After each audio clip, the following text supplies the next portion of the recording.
बहुत समय पहले की बात है। एक सुदूर गांव था जिसका नाम था शांतिपुर।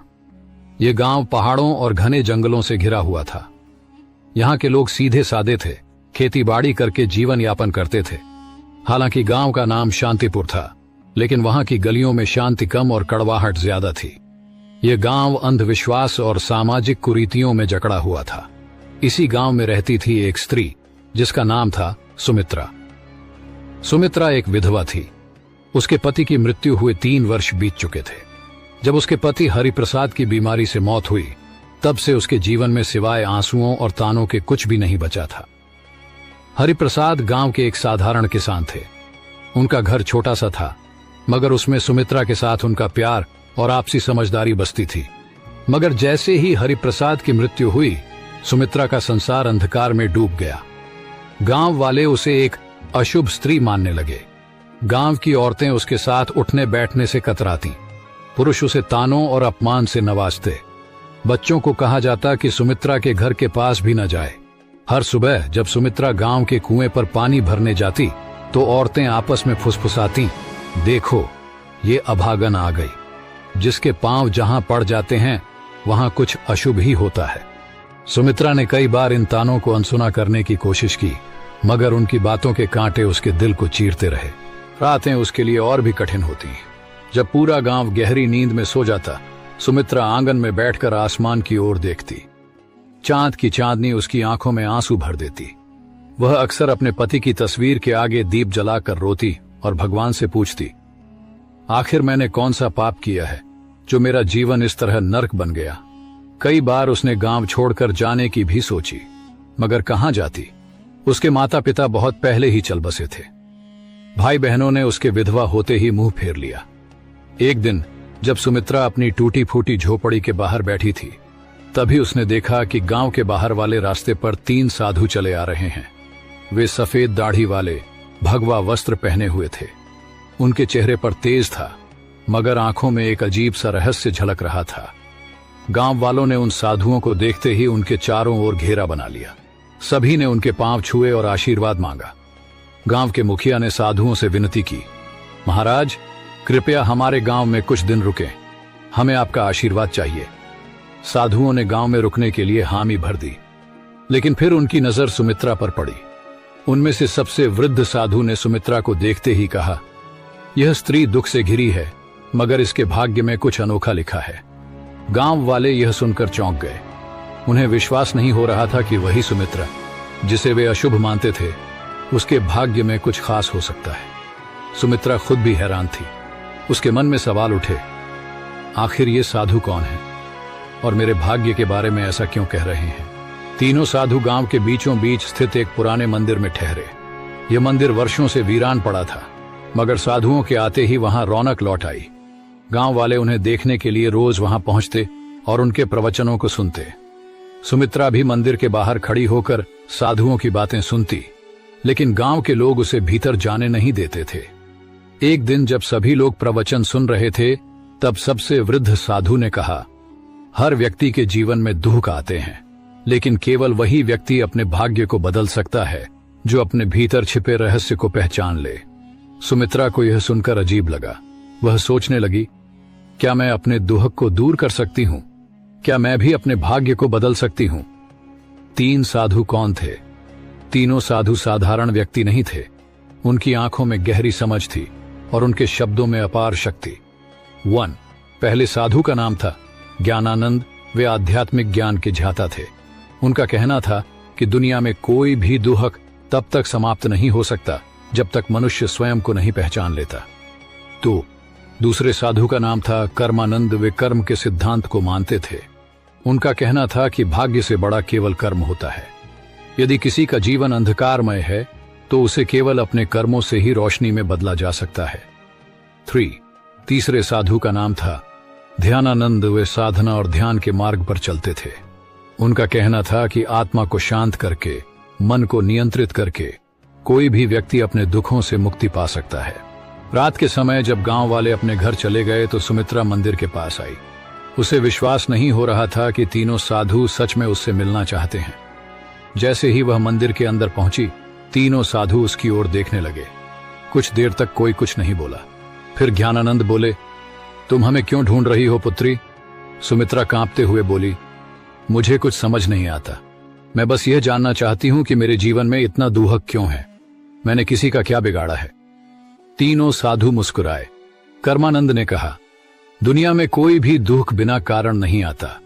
तुमने अपने पूर्व जन्मों में जो किया है उसका ही परिणाम तुम्हें इस जन्म में मिला है। लेकिन घबराओ मत, क्योंकि हर कर्म को नए कर्मों से बदला जा सकता है। सुमित्रा ने आंखें भरते हुए पूछा, क्या मैं अपना भाग्य बदल सकती हूं? ध्यानानंद ने धीरे से उत्तर दिया, हां, लेकिन उसके लिए तुम्हें परीक्षा देनी होगी। क्या तुम तैयार हो? सुमित्रा ने बिना कुछ सोचे जवाब दिया, मैं तैयार हूं। तीनों साधु एक दूसरे की ओर देखने लगे। यह देखकर ऐसा लग रहा था जैसे वे किसी रहस्य को जानते हों। ज्ञानानंद ने कहा, तो फिर कल सूरज उगने से पहले तुम जंगल के पास वाले पीपल के पेड़ के नीचे आओ। वहां से तुम्हारी यात्रा शुरू होगी। सुमित्रा को कुछ समझ नहीं आया, मगर उसने सिर हिलाकर हामी भर दी। गांव में फैली अफवाह। अगले दिन गांव में यह खबर आग की तरह फैल गई कि तीनों साधुओं ने सुमित्रा को जंगल में बुलाया है। गांव के लोग आपस में चर्चा करने लगे, क्या ये साधु इसे कोई वरदान देने वाले हैं या फिर इसे श्राप मिलेगा? गांव की कुछ औरतें आपस में फुसफुसाने लगीं, कहीं ये साधु हमें धोखा तो नहीं दे रहे। लेकिन सुमित्रा को इन बातों से कोई फर्क नहीं पड़ा। उसे केवल इस बात की चिंता थी कि आखिर जंगल में उसके साथ क्या होने वाला है। उस रात सुमित्रा सो नहीं सकी। वह बार बार सोच रही थी, क्या सच में कोई मेरी मदद कर सकता है या यह भी सिर्फ एक और छलावा है? लेकिन अब वह ठान चुकी थी कि चाहे कुछ भी हो जाए, वह अगले दिन सूरज उगने से पहले जंगल के पास जाएगी। ये खड़े थे, वे गहरी तपस्या में लीन थे। उनके चारों ओर एक अद्भुत शांति फैली हुई थी। सुमित्रा ने हाथ जोड़कर प्रणाम किया और कहा, मैं आ गई हूं महाराज, अब मुझे बताइए कि मेरी परीक्षा क्या है? ज्ञानानंद ने आंखें खोली और बोले, यह संसार एक भ्रम है पुत्री। जो इसे समझ लेता है वही अपने भाग्य को बदल सकता है। लेकिन इससे पहले कि हम तुम्हें ज्ञान दें, तुम्हें अपनी परीक्षा देनी होगी। कर्मानंद ने कहा, हम तुम्हें इस जंगल में छोड़ रहे हैं। तुम्हें रात भर अकेले यहीं रहना होगा। ये जंगल बहुत रहस्यमयी है। यहां जंगली जानवर भी हैं और अदृश्य शक्तियां भी। लेकिन अगर तुमने अपना डर छोड़ दिया तो तुम पहली परीक्षा पास कर जाओगी। सुमित्रा को यह सुनकर झटका लगा। रात भर अकेले जंगल में वह डर गई थी, लेकिन उसने अपने भीतर हिम्मत जुटाई और कहा, मैं तैयार हूं। तीनों साधु मुस्कुराए और बोले, हम कल सुबह सूरज उगने के बाद यहां आएंगे। तब तक तुम्हें अकेले रहना होगा। इतना कहकर तीनों साधु जंगल के दूसरे छोर की ओर चले गए और सुमित्रा अकेली रह गई। शाम ढलते ही जंगल में अंधेरा छाने लगा। चारों ओर अजीब अजीब सी आवाजें आने लगी। दूर किसी पेड़ पर उल्लू बोल रहा था। झाड़ियों में कुछ सरसराने की आवाजें आ रही थीं। सुमित्रा ने अपने दिल को संभाला और एक पेड़ के नीचे बैठ गई। लेकिन जैसे ही रात गहराने लगी, भय भी बढ़ने लगा। अचानक उसे लगा कि कोई परछाई उसकी ओर बढ़ रही है। उसका दिल जोर जोर से धड़कने लगा। क्या यह कोई जंगली जानवर है या कोई भूत? लेकिन तभी उसे साधुओं की बात याद आई। अगर तुमने अपना डर छोड़ दिया तो तुम पहली परीक्षा पास कर जाओगी। उसने अपनी आंखें बंद की, गहरी सांस ली और खुद से कहा, मुझे डरना नहीं चाहिए। मैं यहां अकेली नहीं हूं, मेरे साथ भगवान है। जैसे ही उसने यह सोचा, वह परछाई धीरे धीरे गायब हो गई। रात भर वह इसी तरह अपने डर से लड़ती रही। कभी कोई आवाज सुनाई देती, कभी अजीब सा कंपन महसूस होता, लेकिन उसने खुद को शांत रखा और हिम्मत नहीं हारी। सुबह की पहली किरण और सफलता जैसे ही सूरज की पहली किरण जंगल में पड़ी, सुमित्रा ने राहत की सांस ली। थोड़ी देर बाद तीनों साधु वहां पहुंचे और देखा कि सुमित्रा मुस्कुरा रही है। ज्ञानानंद बोले, पुत्री, तुमने अपनी पहली परीक्षा पास कर ली। तुमने डर को जीत लिया। अब तुम्हारे जीवन में बड़ा बदलाव आने वाला है। सुमित्रा की आंखों में आशा की चमक थी। वह समझ गई थी कि डर केवल हमारे मन में होता है और जब हम उसका सामना करते हैं तो वह खुद ही समाप्त हो जाता है। सुमित्रा की पहली जीत जंगल में भय से भरी रात बिताने के बाद सुमित्रा की आंखों में अब डर की जगह आत्मविश्वास था। जब सूरज की पहली किरणें जंगल की शाखाओं से छनकर उसके चेहरे पर पड़ी तो उसने महसूस किया कि वह पहले से कहीं अधिक शांत और मजबूत हो चुकी थी। तीनों साधु मुस्कुरा रहे थे। ज्ञानानंद बोले, पुत्री, तुमने पहली परीक्षा पास कर ली, अब तुम तैयार हो दूसरी परीक्षा के लिए। सुमित्रा ने विनम्रता से सिर झुकाया और कहा, मैं तैयार हूं महाराज। 3 साधुओं का रहस्य। तीनों साधु सुमित्रा को लेकर एक पहाड़ी के ऊपर बने एक पुराने मंदिर में गए। यह मंदिर देखने में साधारण था, लेकिन वहां एक अजीब सी ऊर्जा महसूस हो रही थी। जैसे ही सुमित्रा ने मंदिर के द्वार पर कदम रखा, उसे अपने शरीर में एक हल्की कंपन महसूस हुई। तभी ध्यानानंद ने कहा, अब समय आ गया है कि हम तुम्हें अपने वास्तविक स्वरूप के बारे में बताएं। सुमित्रा चौंक गई। आपका वास्तविक स्वरूप? ज्ञानानंद ने अपनी आंखें बंद की और अचानक उनके शरीर से एक तेज प्रकाश निकलने लगा। उसी क्षण कर्मानंद और ध्यानानंद भी प्रकाश से घिर गए। कुछ ही क्षणों में उनके सामने साधारण मनुष्यों के बजाय 3 दिव्य प्राणियों की आकृतियां खड़ी थीं। वे देवता थे। सुमित्रा विस्मय से देखती रह गई। वह कुछ कह ही नहीं पाई। कर्मानंद बोले, हम साधारण साधु नहीं हैं पुत्री, हम तीनों ब्रह्मा, विष्णु और महेश के दूत हैं और इस पृथ्वी पर कुछ विशेष उद्देश्यों के लिए आए हैं। ध्यानानंद आगे बोले, हमें आदेश मिला था कि हम किसी ऐसे व्यक्ति की परीक्षा लें जो सच्चे मन से अपने भाग्य को बदलना चाहता हो, और हमने तुम्हें चुना। सुमित्रा की आंखों में आंसू आ गए। उसे अब समझ में आ रहा था कि ये साधु कोई आम संत नहीं थे। दूसरी परीक्षा, त्याग और समर्पण। ज्ञानानंद ने कहा, तुमने डर पर विजय पा ली, लेकिन अब तुम्हें एक और परीक्षा देनी होगी, त्याग की परीक्षा। सुमित्रा ने पूछा, क्या त्याग करना होगा? कर्मानंद बोले, तुम्हें अपने सबसे प्रिय वस्तु का त्याग करना होगा, वही वस्तु जिससे तुम्हारा सबसे अधिक लगाव हो। सुमित्रा सोच में पड़ गई। उसके पास वैसे भी कुछ नहीं था, मगर फिर उसे अपने पति की तस्वीर याद आई। हरिप्रसाद की मृत्यु के बाद वही एक चीज थी जिससे वह खुद को जोड़कर रखती थी। जब भी वह दुखी होती, उस तस्वीर को देखती और अपने पति को याद करती। उसने धीरे से पूछा, क्या मुझे अपने पति की तस्वीर छोड़नी होगी?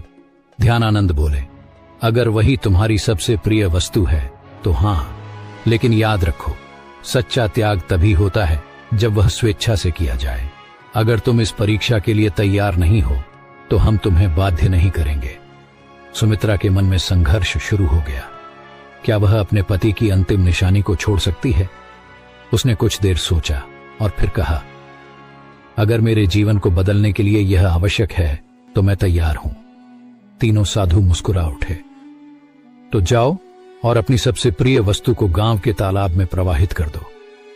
त्याग का क्षण। सुमित्रा गांव वापस आई और अपनी झोपड़ी में गई। वहां एक पुराने संदूक में वह तस्वीर रखी हुई थी।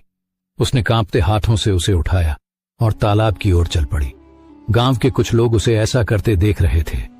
वे आपस में बातें कर रहे थे, अब यह पागल हो गई है, अपने पति की तस्वीर क्यों फेंक रही है? लेकिन सुमित्रा ने उनकी बातों पर ध्यान नहीं दिया। उसने धीरे से तस्वीर को पानी में प्रवाहित कर दिया। जैसे ही तस्वीर पानी में डूबी, उसे महसूस हुआ कि उसके दिल का सारा भार भी पानी में समा गया है। अब वह हल्का महसूस कर रही थी।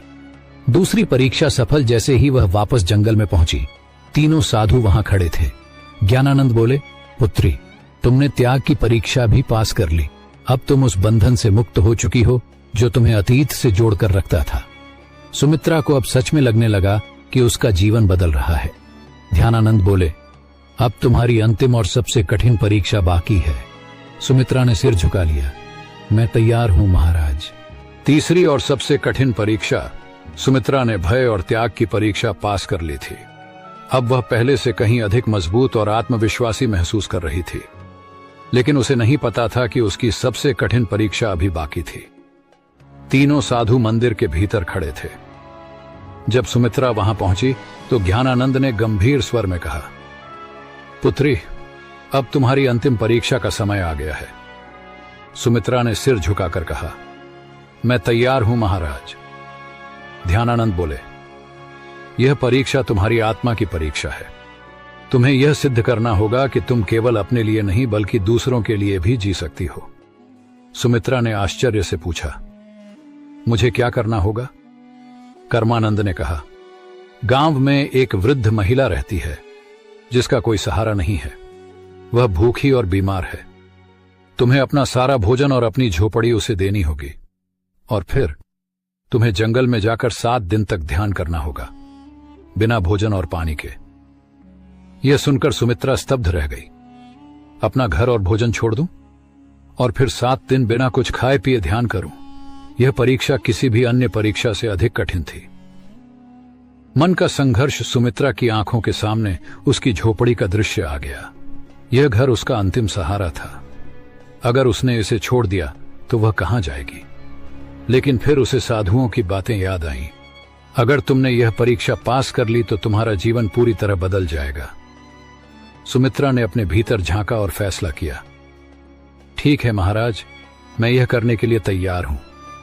सब कुछ छोड़ना सुमित्रा गांव लौटी और अपनी झोपड़ी उस वृद्ध महिला को दे दी। उसने अपने बचे खुचे भोजन को भी उसे सौंप दिया।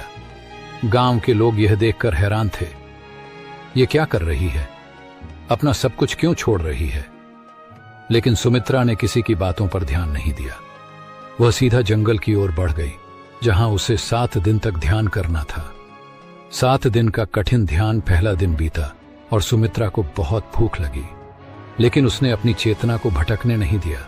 उसने अपनी आंखें बंद की और साधुओं के दिए हुए मंत्रों का जाप करने लगी। दूसरे दिन उसे प्यास ने सताना शुरू किया, लेकिन उसने पानी की इच्छा को भी त्याग दिया और ध्यान में लगी रही। तीसरे दिन उसके शरीर में कमजोरी आने लगी, लेकिन उसने हार नहीं मानी।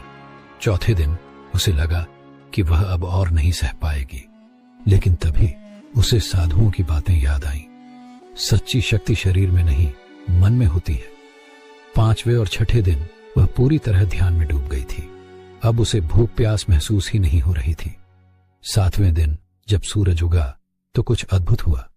सुमित्रा की आत्मा एक नई ऊर्जा से भर गई थी।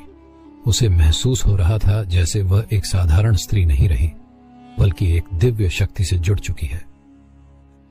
सुमित्रा का रूपांतरण जब 7वां दिन पूरा हुआ तो तीनों साधु उसके सामने प्रकट हुए। ज्ञानानंद बोले, पुत्री, तुमने अपनी अंतिम परीक्षा भी पास कर ली। अब तुम केवल एक साधारण विधवा नहीं हो, बल्कि एक सशक्त आत्मा बन चुकी हो। कर्मानंद बोले, तुम्हारे भीतर अब वह शक्ति आ गई है जिससे तुम न केवल अपना बल्कि दूसरों का भी भाग्य बदल सकती हो। ध्यानानंद ने अपने हाथ उठाए और कहा, तुम्हें आशीर्वाद देते हैं कि अब से तुम्हारी जिंदगी सुख, शांति और सम्मान से भरी होगी। सुमित्रा के चारों ओर एक सुनहरी रोशनी फैल गई। उसने आंखें बंद कर ली और जब खोली तो वह पहले से कहीं अधिक शांत, मजबूत और तेजस्वी महसूस कर रही थी। गांव में वापसी और सम्मान। जब सुमित्रा गांव लौटी तो गांव वाले उसे देखकर चौंक गए। अब वह कोई दुखी विधवा नहीं थी। उसके चेहरे पर दिव्यता थी, उसकी आंखों में आत्मविश्वास था। गांव के लोगों ने उसे पहले तिरस्कृत किया था, लेकिन अब वे उसके पास आकर उसके चरण छूने लगे। मां, हमें क्षमा करो, हमने तुम्हारा अपमान किया था, लेकिन अब हमें समझ आ गया कि तुम कोई साधारण स्त्री नहीं हो। सुमित्रा मुस्कुराई और कहा, सच्ची शक्ति बाहर नहीं, हमारे भीतर होती है। जब हम अपने डर, अपने मोह और अपने अहंकार को त्याग देते हैं, तभी हम असली शक्ति को प्राप्त कर सकते हैं।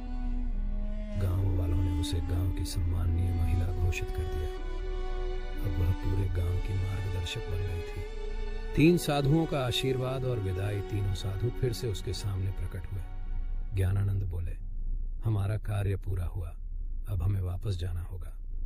सुमित्रा ने हाथ जोड़कर कहा, मैं आपकी आभारी हूं महाराज, आपने मुझे सिखाया कि सच्चा सुख और शक्ति हमारे भीतर है। कर्मानंद मुस्कुराए और बोले, तुम अब केवल अपने लिए नहीं, बल्कि पूरे संसार के लिए जियोगे। ध्यानानंद ने हाथ उठाए और आशीर्वाद दिया, तुम्हारा जीवन अब एक नई रोशनी से भरा रहेगा। जैसे ही उन्होंने यह कहा, तीनों साधु प्रकाश में बदलकर आकाश में विलीन हो गए। नया जीवन, नई पहचान। अब सुमित्रा सिर्फ एक विधवा नहीं थी, वह पूरे गांव की मार्गदर्शक बन चुकी थी। उसने गांव में शिक्षा, सेवा और परोपकार की एक नई लहर चलाई।